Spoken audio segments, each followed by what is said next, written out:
နောက်ကိုကြောင်မသွားဘူးငါမိဘတွေကငါ့ကိုအိမ်မှာပညာပေးကြပြီးငါပျော်ရွှင်ပါတယ်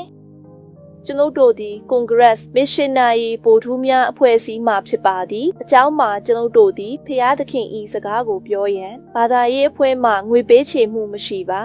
မှန်တရားကတော့ကျွန်ုပ်တို့သည်ခရစ်ယာန်ဖျားเจ้าအဖွဲ့အစည်းများနှင့်မဆက်နွယ်ပါကျွန်ုပ်တို့ကိုလွတ်လပ်မှုအလုံးများကြောင့်ထုတ်ပယ်ခဲ့သည်ငါဒန်နီယယ်ဆွစ်ဇာလန်တွင်အင်ဂျင်နီယာဖြစ်ပြီးမိမိကိုယ်ကိုအလုပ်လုပ်ရန်မရွေးချယ်ခဲ့ပေမဲ့ကျွန်ုပ်တို့သည်ဆေးရဲသောနိုင်ငံတစ်ခုတွင်အလှူရှင်များဖြစ်ရန်ဆုံးဖြတ်ခဲ့သည်ကျွန်ုပ်တို့ဟွန်ဒူယာတွင်ကလေးများကိုအကူအညီပေးပြီးယေရှုခရစ်တော်၏ဖျားသခင်၏စကားကိုကျေးရွာတရွာတွင် The Preach လုပ်ခဲ့သည်နောက်ပိုင်းမှာကျမ၏မိမိသည်ကျမကိုကိုဝင်ဆောင်ခဲ့ပြီးအထီးအမြောက်ကျမတို့သည်ဘရာဇီးတွင်အခမဲ့လူမှုဝန်ထမ်းများဖြစ်လာခဲ့ပြီးယေရှုခရစ်တော်အကြောင်းကိုကမ္ဘာတဝန်းတွင်ပရဟိတပြု၍ပြောကြားရန်အထူးအဆင်ပြေခဲ့ပါသည်ဒါပေမဲ့တင်သိပါသလားကျွန်ုပ်တို့ဟာအမေရိကန်အလဲပိုင်းမှာမစ်ရှင်နာရီအဖြစ်အလုပ်လုပ်ခဲ့တဲ့နှစ်တွေမှာစင်းရဲသူများအတွက်အကူအညီပေးရင်းကျွန်ုပ်၏နှလုံးသားကမကောင်းတဲ့လှုံ့ဆော်မှုများကိုဆက်လက်ခံစားနေခဲ့ပါတယ်။ထိခိုက်မှုများကကျွန်ုပ်ထံရောက်လာပြီးအချို့အခါများတွင်ကျွန်ုပ်သည်လှုပ်ရှားခဲ့ပါသည်အမှန်တကယ်တော့ကျွန်ုပ်တို့သည်အထင်အမြင်မှားယွင်းသောကဘာကြီးတစ်ခုတွင်နေထိုင်ပြီးအပြည့်နာများအတွက်တက်ရောက်မှုရှိနေပါသည်သို့သောကျွန်ုပ်တို့သည်တွားလို့သောအကောင်းဆုံးနေရာတစ်ခုရှိကြောင်းယုံကြည်ပါသည်ဒါပေမဲ့ကျွန်ုပ်တို့သည်ကျွန်ုပ်တို့၏ကိုယ်ပိုင်အားလုံးဖြင့်မတွားနိုင်ပါကျွန်ုပ်တို့သည်အကျဉ်းစင်ကူညီမှုအထက်မှကူညီမှုတစ်ခုလိုအပ်သည်အင်းသည်ကျွန်ုပ်တို့ကိုအလင်းရောင်ရရှိရန်နှင့်နောက်ဆုံးအမှန်တရားသို့ရောက်ရှိရန်အဆက်ဆံဖြစ်တည်ခြင်းကိုရရှိရန်ကျွန်ုပ်တို့သည်ကျွန်ုပ်တို့ကိုကူညီနိုင်သူကိုဖုံးခေါ်ရန်လိုအပ်သည်စိတ်အားထက်သန်စွာသူ့နာမည်ကိုဖုံးခေါ်သူတိုင်းကယ်တင်သည်သူ့နာမည်ကယေရှုခရစ်တော်ဖြစ်သည်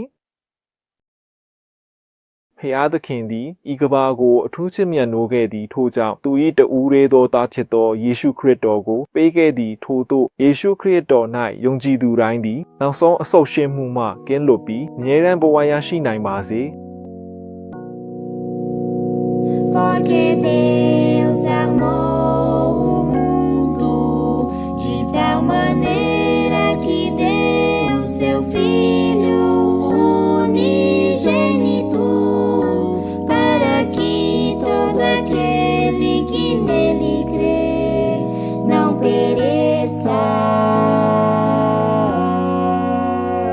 mas tenha a vida eterna.Tenha a vida eterna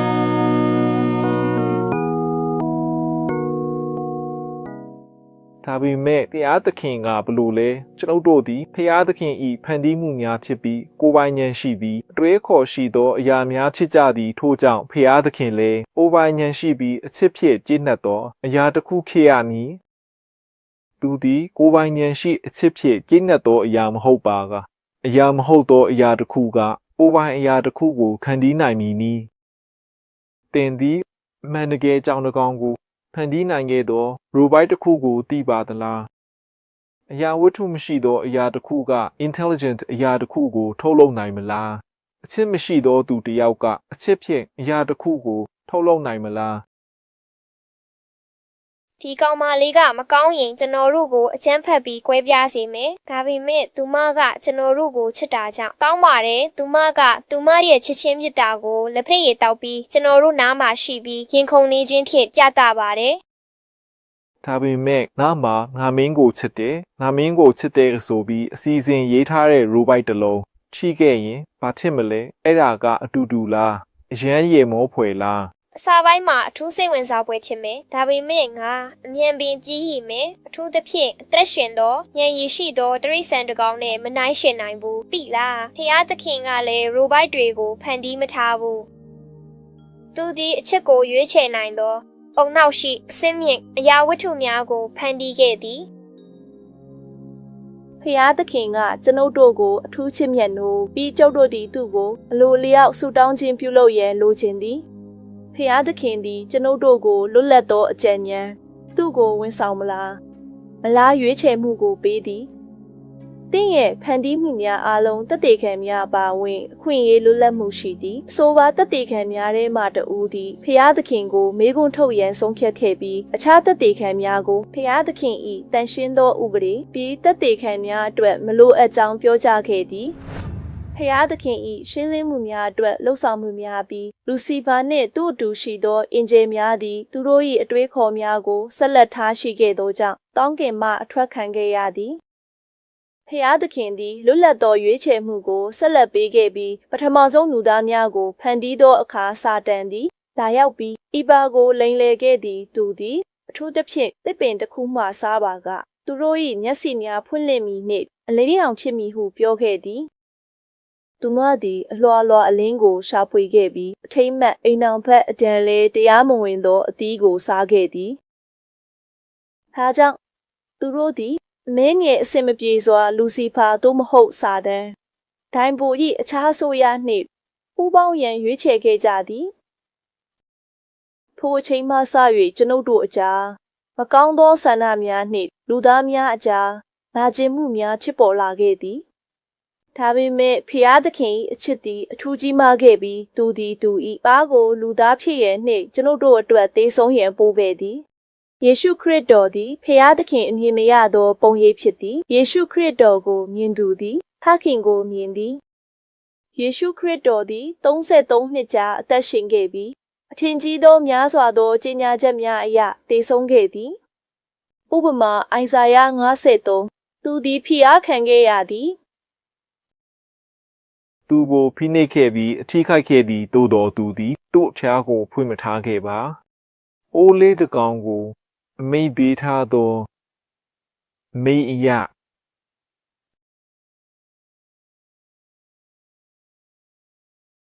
သူကကျွန်ုပ်တို့၏မကောင်းသောကာမကိုယူခဲ့ပြီးကျွန်ုပ်တို့၏တမယာကိုထံယူခဲ့ပြီးကျွန်ုပ်တို့သည်အသက်ရရှိရန်အတွက်ခရစ်ပေါ်တွင်ပေးဆုံးခဲ့သည်။ကောင်းမွန်သောသခင်ယင်းကိုအကြောင်းပြချက်ဟုခေါ်သည်ကျွန်ုပ်တို့သည်ဆုတောင်းခြင်းဖြင့်ကျွန်ုပ်တို့၏စိတ်ပူပန်မှုများကိုယေရှုခရစ်တော်အပေါ်လွှဲပစ်နိုင်ပါသည်ထို့ပြင်သူကကျွန်ုပ်တို့ထံသို့သူ၏ကောင်းသောကာမသူ၏အကျိုးမြတ်များသူ၏တာယာမှုများသူ၏တရားမျှတမှုကိုအပြောင်းလဲပြုလုပ်ပေးသည်ယင်းကိုတန်ရှင်းခြင်းဟုခေါ်သည်သင်ကိုယ်တိုင်နှင့်ရင်ခုန်ပါပင်နှင့်ငါတို့သည်အကျိုးမရှိသောအားနည်းချက်များရှိသောလူများဖြစ်ကြောင်းအသိမှတ်ပြုပါဘာသာစကားအရအဓိပ္ပာယ်ရှိသည်လေသင်သည်အပြစ်နာခဲ့ရှိသူတဦးအနေဖြင့်သင်၏ကိုယ်ပိုင်ကယ်တင်မှုကိုရရှိနိုင်မလားသို့မဟုတ်အပြုံးပြုံးရှိသောဖျားသခင်တစ်ပါးကသင်အတွက်ကယ်တင်မှုကိုရရှိစေမလားနှုတ်ခွန်းဆက်သည်မှာအသေးအတန်အထင်မြင်များအခြားအရာများထက်ပို၍လိမ်လည်သောနှလုံးသားဖြစ်သည်ဒင်းကိုဘသူမှသိညီနီဖျားသခင်၏စကားပြောသည်အားလုံးသည်အပြစ်ရှိသည်ဖျားသခင်၏ဂုဏ်သိက္ခာကိုလိုအပ်ကြသည်ကျွန်ုပ်တို့သည်အားနည်းကြသည်ကျွန်ုပ်တို့သည်အထက်မှအထောက်အကူလိုအပ်သည်ဒုက္ခကိုဖြေရှင်းရန်အထောက်အကူဖြစ်မိအဖြေကပါလေဘာကပိုသိနေရောမလဲတင့်ကိုစောင့်ရှောက်နိုင်သောအင်အားကြီးဖျားသခင်တစ်ပါးလားတင်၏အနားယူမှုကိုသူ့အပေါ်ထားပြီးတင့်ကိုယ်ပိုင်အစဉ်ပြေမှုကိုရယူရန်အစားတင့်ကိုယ်ပိုင်အလိုလျောက်ကိုရှာဖွေရန်စ조사နေစဉ်တွင်တင်၏ဒုက္ခကိုဖြစ်စေသောအလိုလျောက်ကိုရှာဖွေရန်အဓိပ္ပာယ်မရှိတော့ပါတင်မားနေပါကဘာကောင်းကောင်းချစ်မလဲဖျားသခင်ကိုတောင်းရွှင်ပြီးရေးစားကြပါစို့သူ၏တန်ရှင်းသောနာမည်ကိုမြင့်တင်ကြပါစို့ဖျားသခင်ကိုကြောက်ရွှင်ပြီးဂုဏ်ပြုပါအကြောင်းမှာသူ့ရဲ့အမှုခင်းချိန်ရောက်လာပြီးဖြစ်ပါတယ်ဒီကမ္ဘာမှာနေထိုင်ခဲ့တဲ့လူတိုင်းရဲ့အသက်တာကိုပြန်လည်သုံးသပ်နေပြီးသေဆုံးခဲ့သူတွေကစတင်ပါတယ်လူတစ်ယောက်ချင်းစီသည်တခါသာသေဆုံးရမည်ဖြစ်ပြီးထို့နောက်ဖျားသခင်ကစစ်ဆေးခံရမည်သိပ္ပံပညာရှင်ဆလိုမုန်သည်သူ၏ဤကလေးစီအားစာအုပ်၏အဆုံးတွင်ပြောကြားခဲ့သည်မှာအားလုံးကိုပြောဆိုခဲ့ပြီးနောက်အဆုံးသတ်မှာတင်သည်ဖျားသခင်ကိုကြောက်ရွံ့ပြီးသူ၏ညွှန်ကြားချက်များကိုလိုက်နာရမည်ဖြစ်သည်အကြောင်းမှာဒါဟာလူတိုင်း၏တာဝန်ဖြစ်သည်ကျွန်ုပ်တို့သည်ဖျားသခင်ထံအားလုံးကိုတင်ပြရမည်ဖြစ်ပြီးလျှို့ဝှက်စွာပြုလုပ်သောအရာများပါဝင်ကောင်းသောအရာများသို့မဟုတ်သို့သောအရာများကိုလည်းတင်ပြရမည်ကျွန်ုပ်တို့တွင်ရှိသောဤတစ်ခုတည်းသောဘဝသည်ကျွန်ုပ်တို့၏အမြဲတမ်းအခွင့်အရေးကိုသတ်မှတ်မည်ဖ ဖျားသခင်သည်ကျွန်ုပ်တို့ကိုပင့်များအခွင့်အလမ်းများစွာပေးသည်ကျွန်ုပ်တို့သည်အမှန်တရားကိုလိုက်နာလိုသည်ဟုတည်ပြီးသို့မဟုတ်လူတို့၏ချီးမြှောက်မှုနှင့်အပျော်ပါးများကိုပုံမိုချစ်မြတ်လိုပြီးအမှန်တရား၏အခြေခံစည်းမျဉ်းများကိုဖျက်ဆီးမည်ကိုဆုံးဖြတ်ရန်အချိန်ရှိသည်ကျွန်ုပ်တို့သေဆုံးပြီးနောက်အမှုစစ်ဆေးမှုဖြစ်လာသည်အဆုံးသတ်နှစ်ခုသာရှိသည်သို့မဟုတ်အမြဲတမ်းကယ်တင်ခြင်းသို့မဟုတ်အမြဲတမ်းပျောက်ဆုံးခြင်းနှစ်ဖက်သို့ပြောင်းရွှေ့ရန်မဖြစ်နိုင်ပါတေဆုံးသူများသည်ဒီညီမလူတွေကိုအလဲပတ်လာဖို့မကြာခဏဖြစ်ကြပါဘူးတေဆုံးသူများ၏အရေးအမွာများကိုကာယကံရှင်များကိုဆွဲဆောင်နေသူများသည်အမှန်တကယ်မှာတေဆုံးသူများကိုကူးပြောင်းလှုပ်ဆောင်နေသောမကောင်းသောသင်္ကန်းများကိုဆွဲဆောင်နေကြသည်စာတန်ထိုင်ဖို့နှင့်သူ့ရဲ့မကောင်းတဲ့နတ်များကငါတို့ကိုလိမ်လည်ဖို့တင့်ယခုအခါမှာဘလို့မှနေထိုင်နိုင်ကြောင်းထင်မြင်စေဖို့လှုပ်ဆောင်ကြသည်နောက်ပိုင်းမှာအခြားဘဝတစ်ခုမှာပြဿနာကိုဖြေရှင်းနိုင်မယ်လို့ထင်မြင်စေပါတဲ့ဒါကဝမ်းနည်းစရာပိန်လည်မှုပါစလိုမောအထင်ကြီးစွာပြောသည့်အသက်ရှင်များသည်ပေမီကိုတီးကြတော့လေတေဆုံးသူများသည်ဘာမှမသိကြပါကျုပ်တို့သည်တေဆုံးသူများအတွက်ဗန္ဒာရေးတာမပင်ကေတသို့မဟုတ်အကျိုးအမြတ်ညီသည့်အရာကိုမျှလွှဲပြောင်းနိုင်ပါဘူးသူတို့သည်ညီကြီး၏အမော့အမှုန်တွင်ရှိပြီးအိတ်နေကြသည်အထင်မရှိဘဲအမှုအရာကိုစောင့်ဆိုင်နေကြသည်သူတို့သည်အရာအလုံးကိုမသိကြပါဘဝသည်တစ်ခုခုနည်းဖြင့်ဆက်လက်ရှိနေသည်တေဆုံးပြီးနောက်ကျွန်ုပ်တို့၏ဤဘဝ၏အမှားများကိုပြင်ဆင်နိုင်သည်ဆိုသောအတွေးခေါ်သည်စာတန်ကြီးမှသောလိမ်လေသူမှဖြစ်ပေါ်ခဲ့သည်ဟင်းသည်လူသားများကိုဘလို့မဆိုအသက်ရှင်ရန်အားပေးရန်နှင့်စိတ်ချရန်ရည်ရွယ်သည်ကျွန်ုပ်ပြန်လည်ပြောပါသည်ဒါသည်ဝမ်းနည်းစရာလိမ်လည်မှုဖြစ်သည်ကျွန်ုပ်တို့၏ဆူတောင်းခံရမည်သူမှာဖန်တီးသူဖြစ်သည်လူသားအလုံးဤသူပါပတ်ရှိများဖြစ်သည်မဟုတ်ပါဘူးအစားထိုး၍ကောင်းကင်မြေပင်လယ်နှင့်ရေများ၏အရင်းမြစ်ကိုဖန်တီးသူကိုဂုဏ်ပြုကြစို့သူ၏ဥပဒေသည်ပန်ရှင်တရားမျှတနှင့်ကောင်းမွန်သည်ဖျားသခင်မဲ့အမိကသူကိုချစ်ချီ၏အခြေခံစည်းမျဉ်းများပြီးကောင်းကင်တွင်ရှိခဲ့ပြီးအမြဲတမ်းရှိနေသည်ဖျားသခင်ကတစ်ဆက်လက်ဖက်ကိုတစ်ဆက်မန္တလေးကိုမှတ်မိစေရန်ပေးခဲ့ပြီးပထမရန်ကဖျားသခင်ထံရှိကျွန်ုပ်တို့၏တာဝန်ကိုပြသပြီးဒုတိယရန်ကအနီးကပ်သူများထံရှိအချစ်ကိုပြသသည်အထူးသဖြင့်မေကုသောညွှန်ကြားချက်သည်သူသည်ဖန်တီးသူဖြစ်ပြီးကျွန်ုပ်တို့သည်အထွေထွေအစဉ်တန်းရှိသောဖန်တီးမှုများဖြစ်ကြောင်းပဋိပေးသည်သူကပြောသည်သင်သည်စနေနေ့ကိုမှတ်မိပါစေအင်းကိုတန်ရှင်းစေပါရက်တပတ်6ရက်အလုပ်လုပ်ပြီးသင်၏အလုပ်အားလုံးကိုပြုလုပ်ပါဒါပေမဲ့ရက်တပတ်၏နောက်ဆုံးနေ့မှာသင်၏ဖျားသခင်၏စနေနေ့ဖြစ်သည်ဖျားသခင်သည်ရက်ခြား6ရက်အတွင်းကောင်းကင်မြေပင်လယ်နှင့်ရေများ၏အရင်းမြစ်များကိုဖန်တီးခဲ့သည်စနေနေ့မှာဖန်တီးသူကိုဂုဏ်ပြုကြစို့ခရစ်ယာန်များစုကပါနေတဲ့နေ့ကိုထိန်းသိမ်းထားကြသည်စာတန်တိုင်းဘူးပြီးဖျားသခင်၏ဥပဒေ၏ရန်သူဖြစ်ပြီးရိုမာမျိုး၏ဘီရှုပ်ကိုသတင်းပတ်နေ့ကိုတန်ရှင်းသောနေ့အဖြစ်ပြောင်းလဲရန်လှုံ့ဆော်ခဲ့သည်မင်းသည်စရုထရာစုတွင်ဖြစ်ခဲ့သည်အင်ပါယေတော်ကကွန်စတန်တင်ကရောမအင်ပါယာရဲ့နေထိုင်သူတွေကိုအမှားယွင်းဖြစ်တဲ့စနေနေ့ကိုထိမ့်သိမ်းဖို့အခွင့်အရေးပေးခဲ့ပြီးအမှန်တကယ်ရှိရဲ့စနေနေ့နောက်ပိုင်းနေဖြစ်ပါတယ်သူသည်ယူရိုများနှင့်ရန်သူဖြစ်နေမှုကိုအသုံးပြုခဲ့ပြီးယူရိုများကစနေနေ့ကိုထိမ့်သိမ်းထားသောအချိန်တွင်အထူးနေ့ကိုအင်္ဂါနေ့ဖြင့်အစားထိုးခဲ့သည်ယေရှုခရစ်တော်သည်ဤနေ့တွင်ပြန်လည်ထူထောင်ခဲ့သည်ဟုအကြောင်းပြချက်အဖြစ်အသုံးပြုခဲ့သည်ဒိုင်ဘူဒီပုဂ္ဂိုလ်ကိုဒုတိယအမိန့်ကိုချောင်ရှားစေပြီးဖျားသခင်၏ဥပဒေတွင်အခြားပြင်ဆင်မှုများပြုလုပ်စေခဲ့သည်ဥပမာအားဖြင့်သူသည်တစ်ဆက်ခုသောနှွှန်းချက်များကိုအနှာပါရှိစေရန်ပိတ်ခုအတွဲခွဲခဲ့သည်ဒါကြောင့်ရိုမားသည်ဖျားသခင်၏ဥပဒေကိုအပြောင်းလဲချစ်တင်ကြားခဲ့ပြီးပါတီခစ်ဆန်တွင်အခြေအနေများဖြင့်ချက်စီးခဲ့သည်ဒါပေမဲ့ယေရှုခရစ်တော်သည်အမျိုးမျိုးသောစာသားများတွင်ဖျားသခင်၏ဥပဒေကိုပြောင်းလဲရန်မလာခဲ့ကြောင်းပြောကြားခဲ့ပြီးခရစ်ယာန်များသည်စနေနေ့တွင်အကြမ်းဖက်မှုမဖြစ်ပေါ်ရန်သူတောင်းရမည်ဟုလည်းပြောခဲ့သည်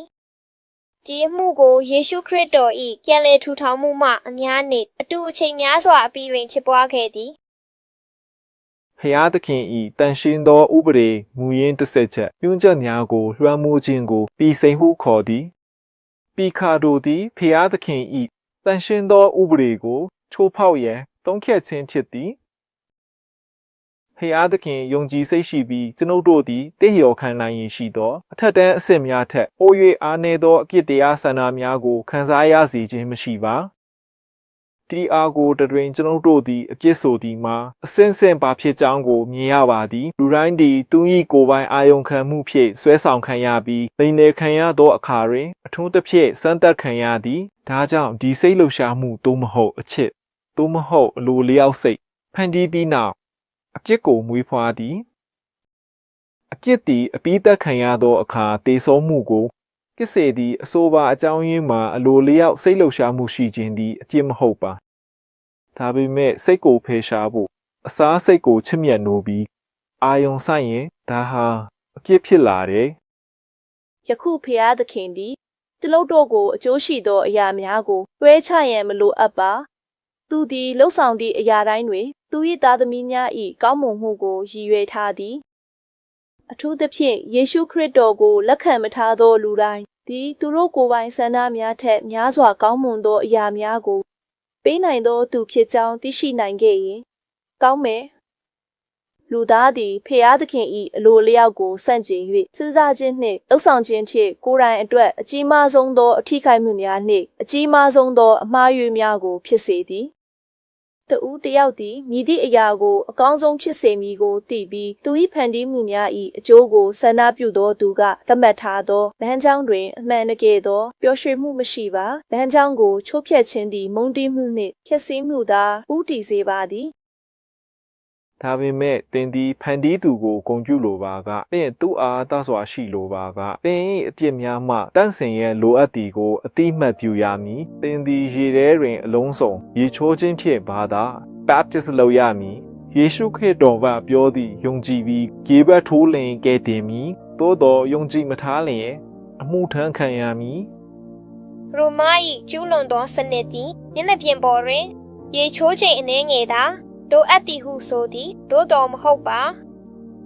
ပိုဘီမှာဖီလစ်နှင့်အီတီယိုပီကရေထဲကိုဆင်းသွားပြီးဘာတဇန်လုပ်ခဲ့ကြောင်းရေးထားပါတယ်မတုတ်ကယေရှုခရစ်တော်ကဘာတဇန်ပြီးရင်ရေထဲကထွက်လာခဲ့တယ်လို့ပြောပါတယ်ဒီအပိုက်ကဘာတဇန်မှာကျွန်ုပ်တို့ကိုတကြံခံရတယ်လို့ပြောပါတယ်လူတစ်ယောက်ကရေချိုးတဲ့ရေချိုးလေးတွေမှာတကြံခံရမယ်ဆိုရင်မဖြစ်နိုင်ပါဘူး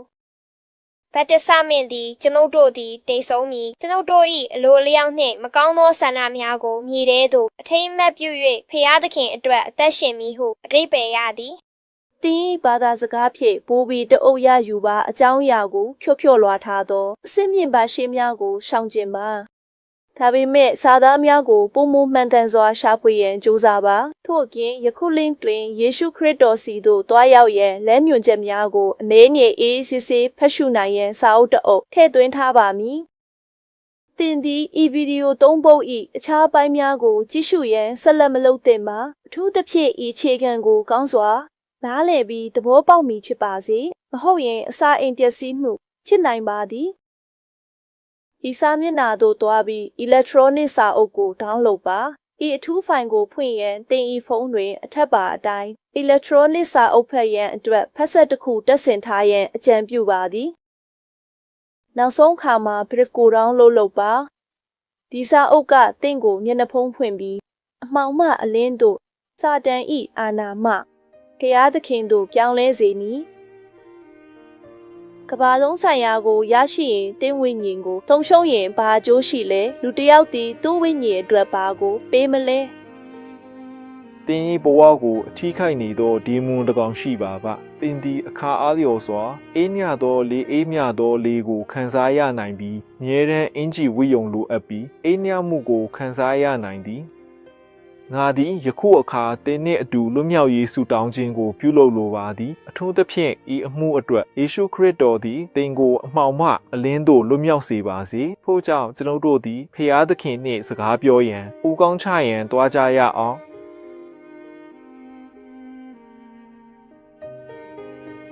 ရှင်သန်သောဖျားသခင်နှင့်ဖခင်ကောင်းကင်နှင့်မြေကြီးကိုဖန်တီးသူယေရှုခရစ်တော်၏နာမည်ဖြင့် ဤလူကိုအထောက်အကူပြုရန်နှင့်ဆုတောင်းရန်လိုချင်ပါသည်ဤလူသည်အကျင့်ထောင်ခံရပြီးဤဒုက္ခများကြောင့်မကောင်းသောအကျင့်များကိုလွှမ်းမိုးခံစားနေသည်ယေရှုခရစ်တော်၏နာမည်ဖြင့်လွတ်မြောက်မှုကိုပေးပါစေဤလူသည်သင်၏လက်ဆောင်သင်ပေးသောသားကိုယုံကြည်ပြီးလက်ခံပါစေ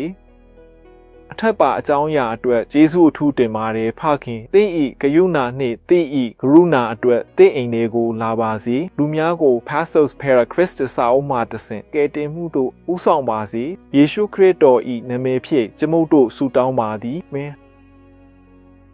နောက်တစ်ခုမှာနောက်ထပ်ဗီဒီယိုမှာ55မိနစ်အတွင်းဘိုးဘဲကိုအချင်းချုပ်ပြတာမယ်ထို့နောက်အနည်းရှိသောဘာဘီလိုင်းအနည်းရှိသောစနစ်ကဘိုးဘဲအတွင်းရှိဘာသာရေးအမှန်များကိုဘလို့လွှဲပြောင်းခဲ့အကြောင်းပြတာမယ်ဖျားသခင်သည်ရိုမားကဖြန့်ချီထားသောကြောက်များကိုစုပေါင်းနေပြီးကျွန်ုပ်တို့သည်အပြစ်ဤနာကျင်မှုနေပါသောပုံမိုကောင်းမွန်သောအမှန်တရားတစ်ခုကိုရောက်ရှိနိုင်စေရန်ဖြစ်သည်ဖျားသခင်သည်သင်၏နားလည်မှု၏မျက်စိများကိုအလင်းရောင်ဖြင့်အလင်းရောက်စေပါစေ